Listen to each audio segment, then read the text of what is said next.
கடவுள்கிட்ட வந்து பெண் குழந்தை கேட்டா நானே வர்றேன் அப்படின்னு பெண்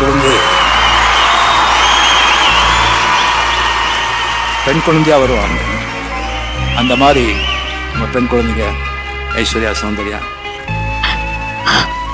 என் காலையும் பிடிக்கிறேன். சரி சரி, இனிமே இந்த மாதிரி தப்பெல்லாம் செய்ய மாட்டேன்னு சத்தியம் பண்ணி கொடு.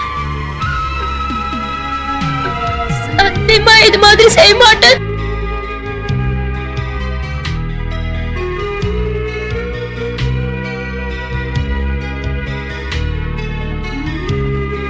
துச்சாதனங்க இருக்கிற இடத்துல எல்லாம் கிருஷ்ணனுங்களும் இருக்காங்கப்பா.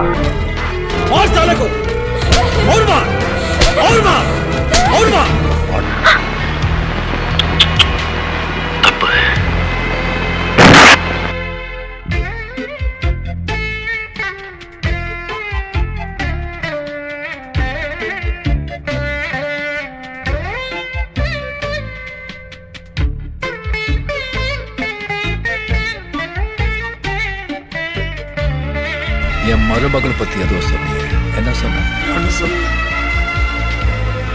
பரவாயில்ல சொல்ற. இப்ப என்ன சொல்றீங்க தலைவா? தங்கச்சி காலையில இருந்து மன்னிப்பு கேட்டு கார்ல உட்கார்ந்து போங்கன்னு சொல்லு. சரி தலைவா. தங்கச்சி எங்களை மன்னிச்சிடுமா. இவங்களை பெத்துக்க இவங்க அப்பா அம்மா எவ்வளவு பிரார்த்தனை பண்ணிருப்பாங்க, இவங்களை வளர்க்கறதுக்கு எவ்வளவு கஷ்டப்பட்டிருப்பாங்க, இவங்களை எப்படி எல்லாம் கல்யாணம் செஞ்சு வைக்கணும் சொல்லி கற்பனை பண்ணிருப்பாங்க. அவங்க கனவு எல்லாம் நீங்க ஒரே நிமிஷத்துல பாழாக்கிட்டே. தங்கச்சிகளா, அண்ணன் சொல்றேன், நீங்களா போங்க. பிள்ளைங்கள இருக்காங்க, சத்திய மாட்டேங்க.